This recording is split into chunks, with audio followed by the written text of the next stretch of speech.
Chapter 18. It will be great if we both take one step back. We can't see clearly up too close. Like other evenings after classes, Cake sits with his legs stretched out and his back on the wall as he watches CEO rehearse on the stage in the mass communication theater. Cake thinks CEO looks more like a mass communication student than he is. He wants to ask CEO why he studies accounting when he loves acting this much. Cake sucks his cocoa into his mouth as he gazes at the guy who smiles, looks stressed, and then cries. He can't take his eyes off those fascinating, various expressions. CEO is in the present, and CEO in Cake's childhood memories are everything but similar. It feels different, and sometimes it seems like Cake doesn't know CEO at all. He might not be the one who knows CEO the most anymore. Kate gulps when the laughing guy on the stage meets his eyes. Theo waves at him before saying something to his friend and running toward him. He pants a little as he hardly exercises. Aren't you bored? Theo smiles, bending down to talk. No, but you've been waiting for me to finish the rehearsals every day until late. It's okay, I can wait. You have your own things to do. I don't want you to carry your work here. You're having a hard time. I'm not. He even came here the other night when it was so late. Sia referred to the day the bigger guy finished his work at his friend's apartment and returned to the university to pick him up. Cake wasted more energy because of that. You should have rested. I came because it was late. Don't do that again. Stop coming here from tomorrow. You're busy. No. Cake, don't be stubborn. You're the stubborn one. Cake pokes CU's nose. It's dangerous at night. It's not. There are tons of people here. Besides, Tao can take me home. Tao's place isn't far from mine. When we had late night meetings in the drama club back in time, Tao always took me home. Oh. So don't worry, go home and rest. You want me to leave? Theo nods energetically. Yeah, he doesn't want to bother Cake. Why would he go through all the trouble of waiting for him for hours? Okay, I'll leave now. Sia was taken by surprise when Cake stands up. Now? Now. Oh, I thought you'd wait for me today. I'll leave now. I have work to submit. Get home safe, Eo. Yeah. A smile flickers on the corner of Cake's mouth. He slings his backpack over his shoulder. I'm leaving. I'll call you when I'm done. The bigger guy nods and strokes his friend's head before walking off. Cake once thought easily upset people are unreasonable. But actually, everyone has that unreasonable side of them, including him. Whatever. If he's upset, he'll deal with his feelings on his own. It's not cool to be a sore loser. Let's go, Eel, says a low voice from behind, panting on the floor. Theo gazes up and meets eyes with his senior from a different department. I drove here. My car is parked behind the building. Okay, I'll get my bag over there. I got it. This one, right? Tao asks, showing CEO the light gray bag. Right, thank you, Tao. CEO smiles. He looks at the hand holding out to him before holding it to pull himself up. Then they walk to the car. Why did you suddenly ask me to take you home? Tao asks, turning on the AC. Where's Cake? I saw him earlier. I told him to leave first. I felt bad that he waited for every day. Oh, I thought you were fighting or something. Tao says and pauses. I can ask, right? Sure, says the younger guy. We're not fighting. We've never fought all these years. Not even once? No. What a surprise. You've known each other since you were kids, right? I have a little brother and we fight every day. Cake is kind. You two seem close. We're close. He's the closest to me in my life. How nice. I have many close friends, but none of them are as close to me the way you and Cake are. Seo smiles, saying nothing more. Are you hungry? Wanna stop by somewhere? No thanks, it's late. It'll take you longer to get home. You're as thoughtful as ever. The smaller guy laughs. Just a little. I can't imagine you being problematic. Were you a naughty kid at home? Only to someone. Your mother? Honestly, I was always with Cake and Cake took up the naughty role. That's why I wasn't that naughty. Seo laughs. Bringing up the past reminds him of old memories. Cake must have been a cheeky child. I was actually naughty to him. Because you were comfortable around him, huh? Tao smiles, flicking his eyes to his junior when the light turns red. You can be naughty to me as much as you want, you know. I'm ready to take it. The smaller guy smiles. Thank you, but I won't be naughty to you. Tal licks his lips, his eyes fixed on Seo's courtesy smile. Before, on the outside, Seo might have looked harmless, approachable, and naive, the type to be easily fooled. But the more Tao spent time with Seo, the more he learned that wasn't the case. The boy in front of him grew every day.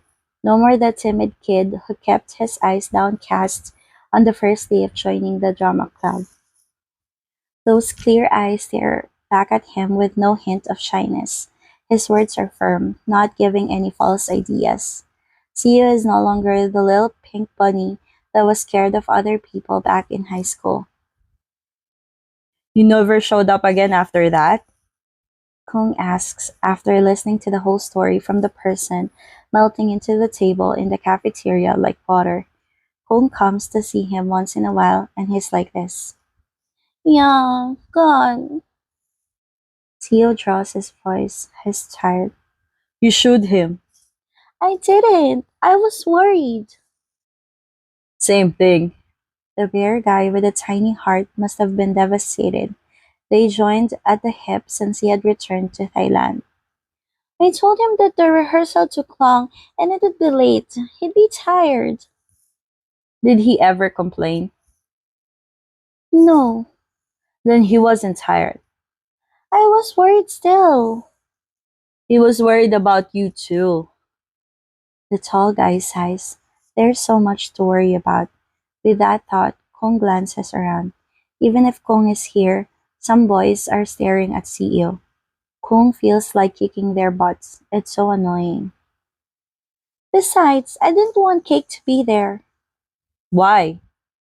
The girls couldn't focus. They kept blushing because Cake stared at them. Kong doubts Cake was staring at the girls.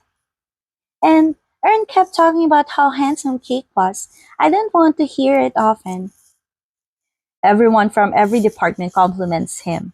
Even the profile picture of the university page is him. Haven't you gotten used to it? No, I don't like it. He should lock himself up in his room. Why don't you just tell him this? No way. Seo is always like this. Whatever. What about Tao? What about him? You know what I mean. Seo pouts. So, what if I know? I'm not letting him hit on me. Are you giving him hope? I'm not. I told him not to hit on me. And Tao wasn't upset or anything. Kung puts his palm over his face. Look at the way Seo speaks. He keeps pouting cutely at everyone. Did you reject him firmly? Didn't I do it firmly enough? I said, you can't hit on me. What did he say? He laughed. See? Great. Kung bet Tao.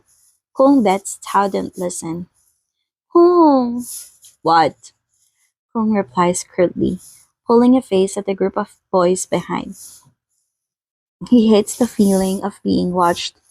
Even if Kung isn't the target, he still feels it as they're so close. Do you think Cake is hitting on someone? Will he fall for those who hit on him? Kung's head hurt. Cake doesn't have a crush on anyone, except for this one person, the stupid one. He might have found someone he's into, like Rin. Maybe someone he likes more than Rin. The tall guy taps the table with his fingers. What if he likes someone? What can I do? If there is someone, you can do nothing. Why don't you tell him you like him? It's hard enough telling you. Kung puts on a weary smile. Oh yeah? Right. See, wasn't an open book at all. Kung wouldn't have found out had he not revealed it. I was terrified that you'd end our friendship when I told you. Why would I? I'm gay. The curly haired guy lifts his eyebrows at the person he didn't expect to have this thought. Do I look homophobic to you? Don't other people think it's not normal? What do you mean by other people? Society. But that's not your society, isn't it? Kung pokes his friend's forehead. And don't bring yourself into that kind of society. If someone has that attitude, step back and don't associate with them. But if everyone thinks the same, I'll be alone. You have me. How is that enough? Kung scoffs. Listen to him. I'll smack you. Kung even spoke nicely to him. Without Kate, nothing is enough. The engineering student sighs. He feels years older when talking to CEO. Kung sometimes thinks CEO lacks the ability to analyze and assess things. If Kate could be more expressive, he would hang a sign of his name around CEO's neck to announce to the world to whom he belongs. The inexplicably strong bond they've had since birth is the problem. It's why their obvious feelings seem unclear. Seal wakes up in the morning with his throat burning and a weak body. He checks the clock on the nightstand and puts his palm over his face. It's way past his morning classes. He got sick. Seal coughs in his hand before turning to the door. His mom opens the wooden door and carries a tray of breakfast inside. Mama, Napa smiles. What a hoarse voice. Are you okay? Yes. Take the pills and sleep, she says, sitting on the side of the bed and placing the tray with a bowl of steamy porridge on her son's lap. Smoke blows up with a fragrant aroma. Rest until you feel better. You got home late every day and didn't have enough sleep. That's why you're sick. Thank you. Do you need me to give you a sponge bath? Smiles. I can do it. Why haven't you stayed over at Cake's apartment lately? Tao needs to drive past our house so he can drop me off. The small guy answers. Cake is busy. I don't want him to wait for me. You're not fighting, are you? You usually stick by each other's sides. We're not fighting, Theo smiles. We never fought. Good. Theo is startled when his mother coughs violently all of a sudden. He passes her the glass of water on the tray. Mama, drink this. Natnapa raises her hand in rejection and coughs for a moment. Theo pulls the glass back and waits until his mother stops. Now that he observes her up close, she's visibly lost weight.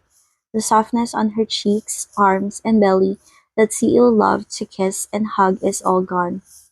Mama? Hmm? The mother responds, taking the glass to sip on it. You're getting thinner. You're not eating well. I've been busy, so I forgot to eat. I also dance aerobics in the evening at the park to lose weight. Theo can't help but smile. Why would you? You were already cute. Do you like me being fat? I like you however you are. Her youngest child smiles adorably. You've been coughing these days. Should you go to the doctor? It's not that bad. The weather's changing. I'll be fine after taking some medications. Are you sure? Yes. When Grandma coughed, you took her to the doctor. Are you talking back at me? Napa smiles, pinching her son's cheek gently. It's not the same. Besides, your grandma passed away from old age. It had nothing to do with coughing. You have to tell me if you're not getting better. We should get you diagnosed. I know. Have your breakfast and don't forget to take the pills. I'll get you a new glass of water. Theo nods and returns his mother a smile. Once he's alone, he suddenly feels awful. How long has it been since he took a good look at his mother? He's been studying and rehearsing, not having time for her. His mother would always be already asleep when he arrived home. Then they would see each other briefly before he went to the university. Before he knew it, he was shocked to realize how old his mom had gotten. Tara glances at the guy who has been devouring ice cream alone since he got here. He almost finishes the enormous bucket and shows no sign of being full, taking bite after bite, which makes Tara he'll get diabetes. Cake's appetite doubles whenever he's not happy about something. He's been like this since before. Are you irritated? Cake takes another bite of ice cream and gazes up at his friend. Why? You haven't stopped eating since I came here.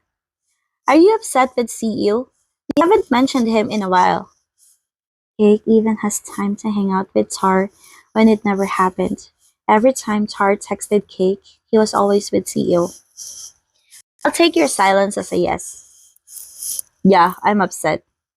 Cake furrows his brow. I've been upset for some time, yet he's still not trying to make up with me. You said he's busy with rehearsals. He can't even spare some time for me. The show will be doomed. The older you are, the more childish you get, Cake. And you have the nerve to call me childish? I'm bummed. You haven't talked to him? Oh, are you upset or not then? It's not enough to talk on the phone. We used to see each other every day and sleep together almost every night. Don't you think this is not normal? Tar nearly loses it. It's all changed now, Cake. You know you've all grown up, so it's hard for you two to stay with each other like when you were kids. Plus, you were gone for 4 years. He has built his own social circle. He's no longer the neighbor that only had you. Are you saying I'm not enough anymore? That's not what I mean. I'm not as important as before, huh? Fuck, don't overthink it. Good grief. Cake is as hot-headed as ever. I mean, he has his own things to do. He doesn't neglect you. He has responsibilities. Do you get it? Don't be quiet. It's unnerving. Tar. What? The way Cake calls his name seriously gives him the creeps. I feel like a moron. Why? Even though I told you I hope you made lots of friends and met all types of people without being scared of them, now that it's actually happened, I don't feel happy. I suddenly have this fucked up thought that I wish you was the same as when he wouldn't talk to anyone but me. I wish he refused to join any activities. I wish he focused on me and wanted only me. Tar listens to Cake yammer before letting out a soft sigh. He understands Cake's feelings well. It's not strange to feel that way. You were gone for a long time, and when you came back, see you changed greatly. You're just not used to it, Tar says. You simply feel possessive. Gradually adjust yourself, and things will be better. Cake presses his lips together. He sets down the ice cream bucket and absently nods. Yeah, things will be better, probably. Cake simply never expected he would never get used to CEO being different. End of chapter 18.